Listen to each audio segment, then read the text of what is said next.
Got it? Blessed is, we're going to start at verse 1. Blessed is the man that walketh not in the counsel of the ungodly, nor standing in the way of sinners, nor sitting in the seat of the scornful. So, this afternoon, we're going to talk about the counsel of the ungodly. So, whenever we think about this, we got to differentiate the two, because some people will tell you that you don't need to go nowhere where got sinners at. Okay?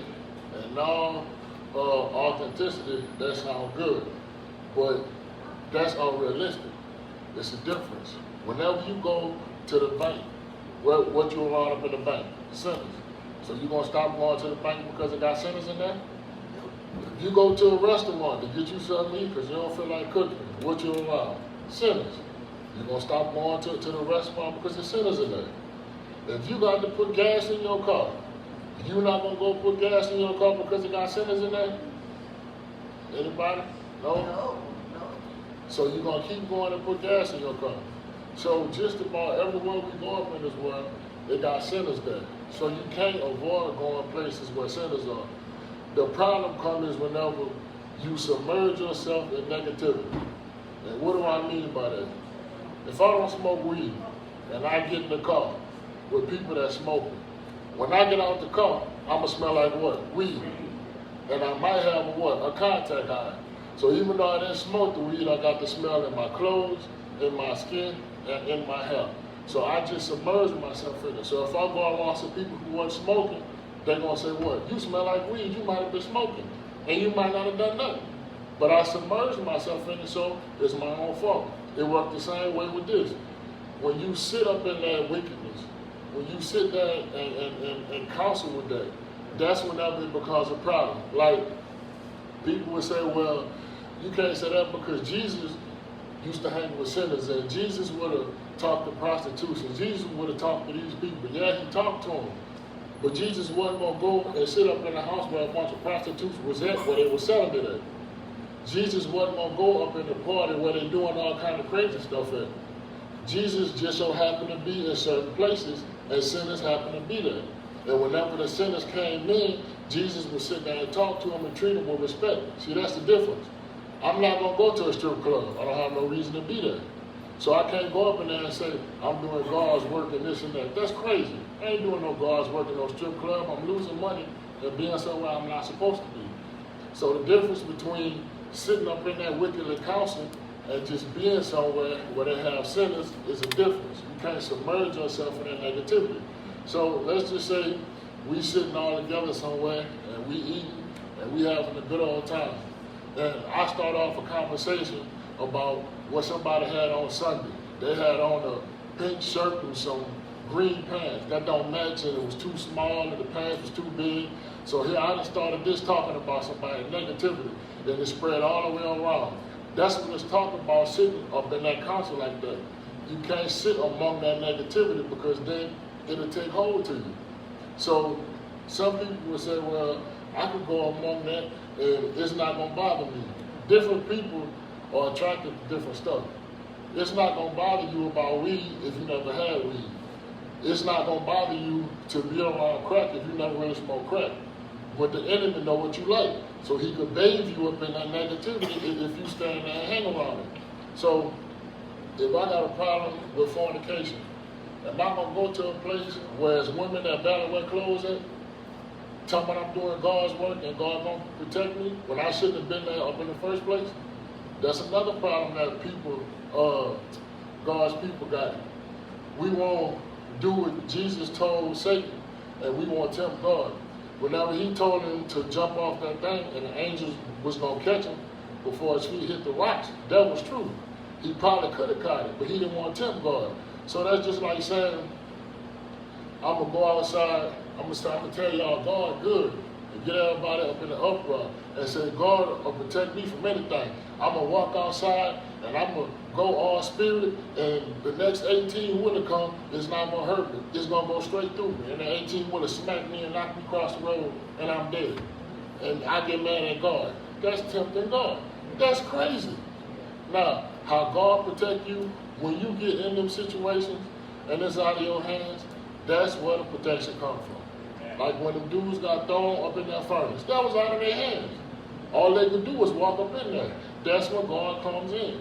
They was not tempting God, and they had to deny the ruler. They had to deny the negativity, because if they would have bound, they wouldn't have had to go up in the fight. So you gotta discern between hanging just being somewhere where it may have sinners and going somewhere where you submerge yourself in negativity. So, like I said, if you go anywhere in public, you're gonna run across sinners. I mean, you can't avoid it. So don't let people make think that you caught up in sin or you doing something wrong because you go to your auntie house and all your cousins sinners. I mean, you gonna stop going to see your auntie because your people sinners? You ain't gotta partake in what they're doing, just don't submerge yourself in it. So when they say nor sitting in the seat of scornful, or sit in the seat of the scornful. When they say sit up in the seat of the scornful, that means it's kind of the best way I can explain it in my limited vocabulary is it's kind of like jealousy. So it's like whenever you plot to do something negative, like if I know somebody finna get a promotion on the job and people are jealous and I try to do something to sabotage it, like talking about it bad or try to record them whenever they're taking an extra break or something like that, that's trying to bring something up against somebody, that's setting snares against them. So we don't need to sit up in the scornful seat.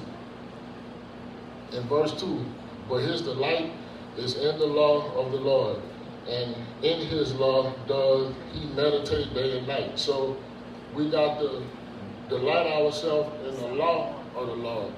So God gave us laws, he gave us 10 commandments, and Jesus had told us to love each other. So all the law is keeping God's commandments. And delighting yourself in the law is not just agreeing with God's law, but making that a part of your heart. What I mean by that is you delight yourself in doing good. You delight yourself in doing what's right. You stay happy that you married to one person. You stay happy that you didn't cheat on your spouse. You stay happy that you're not robbing nobody. You stay happy that you don't tie the tail.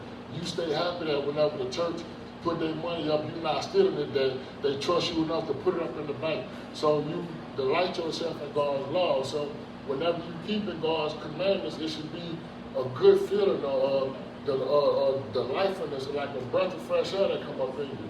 Because some people say they can't keep God's law. Some people say it's too draining. Some people feel like it's too much. Some people feel like they can't live holy. Well, how can we not live holy? Jesus lived holy, and he said some of the things that he did, some people going to do greater things. So how can we not live holy? That's whenever you go between that spirit and that flesh. I got this saying, and I hope I'm not wrong. Anytime your flesh is suffering, your spirit is flourishing. Anytime your spirit is suffering, your flesh is flourishing.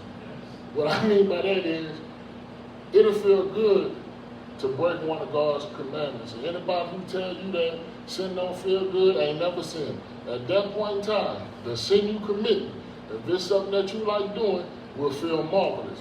And then after you finish doing that sin, is the reason why most of the time people become drug addicts and alcoholics, because now they're trying to drain themselves out. I give you an example. Whenever people used to do drive-bys or murder somebody, most of the time, and you will see this up in the movies too, they sitting up in the car, they either passing around a gym bottle, or passing around a blunt, or passing around pills or coke powder or something. They gotta hype themselves up and numb themselves up to go do it. Because if in their right mind, God gonna talk to them the whole time. So they gotta take something to shut their conscience down to try to quiet God's voice, even though they know it's wrong. It's easier to sin whenever you're not up in your right mind. So that's why whenever you are doing right, you delight in God's law. And God's law will also help you stay sober. Now, let me clear this up now, because people think that people that drink and all that are bad. I don't drink no more. I gave it up because I didn't know my limit. I kept going until I blacked out. That ain't good. But in the Bible, the man of God said, drink wine for your stomach. If you eat food The importance of wine is it'll help you pass your food and it'll give you gut health. It's also wine that's good for your heart. Now, how much, I don't know. Y'all gonna have to figure that out on y'all own. If it's the whole bottle, have at it. I don't know. But there is wine that's good for you that will help you pass your food, that's good for your gut, and it's good for your heart. So if anybody in here drink wine or something, just be responsible. That's all it is. Don't do too much. Don't drink strong drink and don't walk, but don't go too far. Because if you do, you're not keeping God's commandment. In verse 3, and he shall be like a tree planted by the rivers of water that bringeth forth his fruit in his season. His leaf also shall not wither, and whosoever he doeth shall prosper. So, a tree planted by rivers of the water. So, we know how important a tree is. A tree gives us shade, and the most important that people don't understand, trees give us oxygen. I'm pretty sure any one of us that grew up around trees will tell you. In Gonzales right now, they chopping down all the wilderness and building houses. And they wonder why right now everybody having heat stroke. We ain't got no trees no more. There was a time when we was outside all day, but we had trees around. So it could be 105 and it's not that bad because the trees started giving us oxygen. So if you think of yourself as a tree, if you buy a water source, you're going to get the best nutrients from the water, right? Because trees and plants need water. That's the way God made it. So whenever you bring forth the fruit in his season, you might not just bring forth one fruit in one season. You might be able to bring forth multiple fruits in multiple seasons. See, sometimes we try to put God up in a box. You think God only use you one way, when God might have a couple different plans for you. You might just see yourself standing over here doing this, but God might be saying, now hold up now. You sitting here and getting all this water, you ain't gonna just do this one season, once a year. I gotta get it all out. So here we is coming up with all this different fruit because God has given us the water. So imagine if we're not keeping God's law. And whenever it's time for us to bear fruit, we can't do it. Or we giving out rotten fruit. Now we got people getting sick. Now we got people dying because we giving out bad fruit. Let me give you an example. Case in point, me standing up here. If I'm not studying and I ain't seeking God, I'm going to preach to y'all. Then I'm going to start talking from my opinion and my heart. And this ain't a place for my opinion. This ain't a place for how I feel. This is only a place for me to teach God's words. That's it. And what God say. I say this, because everybody not going to agree, but I'm pretty sure y'all will. It don't matter if I had a personal vendetta against all y'all in here, which I don't. But if I had a personal vendetta, when I stand up here to preach, that don't matter. When you doing God's work, your feelings do not matter. If God tell you to feed his people, how you feel about his people, it doesn't matter. If God gives you a word, you give the word how God gave it to you. So sometimes you will see, even if you just turn on TV for a little bit, sometimes you will see where preachers have beefs with members and God might have had something for them or a good prophecy for them, and they don't tell them the prophecy, or they screw the prophecy up and tell them that they got to give something or do something that God told them not to do, and something don't happen and something messed up. That's giving bad fruit. You're not doing what God told you to do. So make sure that this is important too, because a lot of ministers don't understand this. It don't matter how you feel about somebody. It don't matter how they feel about you. If God tell you to give them something, you got to give it to them regardless of how you feel. So that's another thing. Like, even if you're sick, God might have you to do something while you're sick. You might feel terrible. You might have something that just like, and it may not be nothing major, but the symptoms might be bad. You might have a headache, throat hurt, can't swallow, ears puffing up, and God tell you, get up there and teach my word. Or God tell you, go down the street and help them people. You gonna do it, or you not gonna do it because of how you feel. I seen a man one time, he like an older minister. His back was going out on him, and I don't wish back pain on nobody, because I've never had it, but I seen people with it. It get to the point to where they can't even stand up. I don't wish that on my worst enemy. But the man was having back pain so bad that for a month straight, before he came out and preached, he had to lay on the ground, flat on his back, for like 30 minutes while the choir was singing. They had to help him up off the ground. While he was preaching, he said he had no pain. He said after that, as long as he stood up, he was fine. But he said if he sat down, it was over with. He preached like that for a month. Then he had to go get surgery. They cut 6 inches up in his back to fix something, and after that he was better. But for a month straight, he had to preach through back pain. I don't wish that on nobody. All right? And verse 4, the ungodly are not so, but are like the chaff which the wind driveth away. So it's telling us that the ungodly, number one, don't really have power over God at all. And number two, they're not stable. Like, you ever seen them little, what you call them things, man? Whenever the wind blowing, they be rolling down the street. What you call them things? They ain't got them in the city. They just got them in the country down here. I think it's truck. What you call it? Tumbleweed. You ever seen them tumbleweeds going down the street? You would think that us knowing this as children of God, we would know that God's enemy are like tumbleweeds, right? He'll let them sit for a little while because if they sit for long enough, they can kill the grass and they can make more hay and make that tumbleweed too. So while it's sitting there, it look like it's strong. But whenever God make his wind come through, it blow it all off and there's pretty grass up under there. So sometimes you might feel like that grass. Sometimes you might feel like they're all on top of you. That tumbleweed, right? And up under there, you feel like you dying until you talk to God and he send that breath of fresh air through there and blow all that tumbleweed down. And now you just see it rolling down the street and say, I used to be on top of me, but I ain't got to deal with it no more. Verse 5. Therefore the ungodly shall not stand in the judgment, nor sinners in the congregation of the righteous. So it said, therefore the ungodly shall not stand in the judgment. So we look at the ungodly now the way the world's set up because a lot of the people that's calling shots don't believe in God. So we feel like they got the power because sometimes we call them the powers that be and people that make the choices. But how many people know whenever God come back or God gonna have a time where they ain't gonna be able to judge nothing? It's gonna be his people that's calling all the shots. Now I understand that right now stuff is towed up. But God told us that the world is going to hell in a handbasket. We know this. But the meat shall eat. His children are going to be fine. So you're going to have stuff that happen. Some stuff you're not going to be able to explain. But the best advice I can give you is that even though God might not help you understand something, he will give you a peace about it. You cannot understand why the person that you grew up in the house with can't stand you and you ain't trying to do nothing but help them. You don't know why somebody who you constantly trying to help keep telling people that you're trying to hurt them.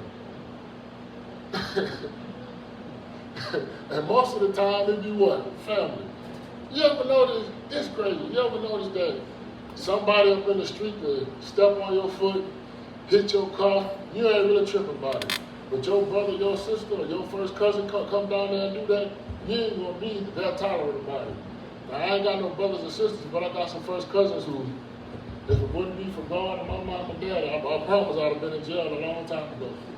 But but we all know how that feels. So we know that they're not going to be in judgment. It says, for the second part, nor sinners in the congregation of the righteous. So when we think about the congregation of the righteous, sometimes we think about church. But how many of us know that you can have demons up in the church?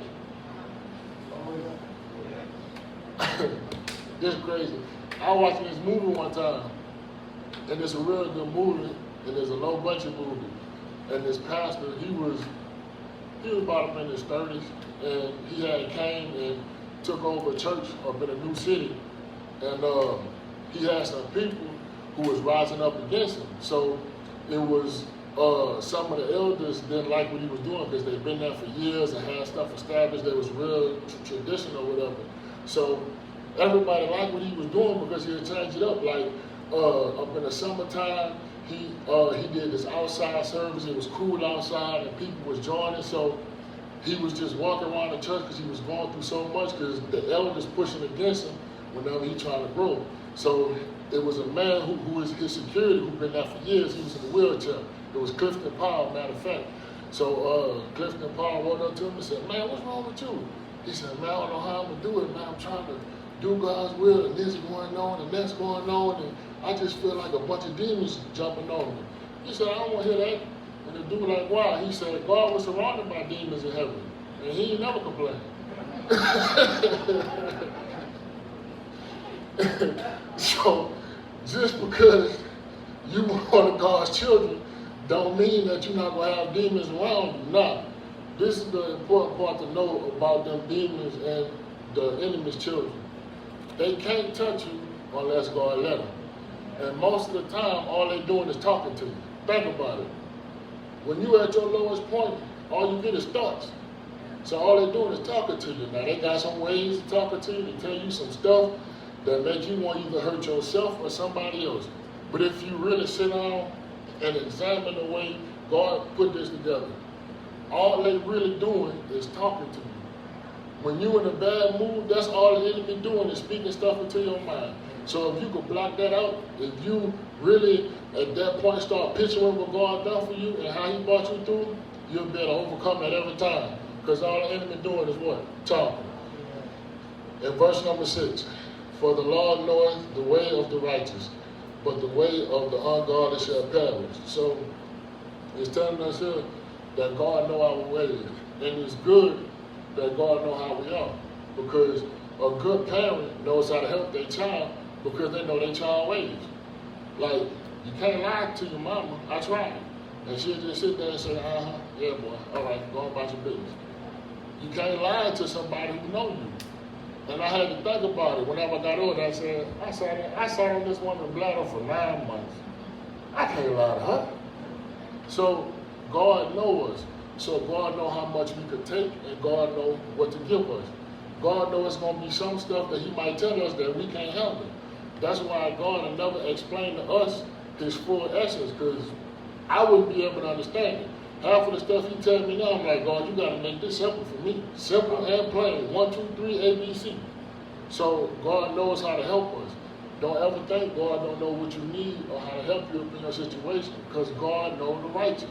And all of us are different, and there's nothing wrong with that. But the differences come to work for one purpose. And I'm going to keep saying this over and over again. Don't think because your gift different from mine, I'm more important than you. We all need everything. I might be the neck, but we can't stand with no feet. You ever seen somebody trying to run with no toes? That's the funniest thing in the world. People be tripping all over the place. And the second point, but the way of the ungodly shall perish. So it looked like now that, at this point in time that the ungodly really reigning supreme, and it looked like they winning because some of them making laws and some of them up in high positions, but the scriptures tell us that that's going to perish. There's going to come a time where no matter what they do or what they say, it's not going to affect you. And that time is now, if you really think about it, because as much stuff as they tried to do, God's children still here. They done had times where they done called us all type of names. They called us judgmental. They say God ain't real. They say Jesus wasn't this, and the Bible is fake. All us still here. They say our faith don't work, and this ain't real. And faith is what got us going through life. All we got is faith. We have nothing else. All we got is our faith. So just know that if you ain't get nothing else from this, no matter where you go, it's going to be sinners. You don't have to walk around like, that's sin. They sinners. If you somewhere up in a public place, most of the time, God will put sinners there for you to help you. And sometimes you won't believe that God will use sinners to help you. He'll make your enemy sometimes your footstool. We know this. So if y'all ain't getting nothing else, as long as you don't submerge yourself in that sin and that negativity, you will be A-okay. That's all I got.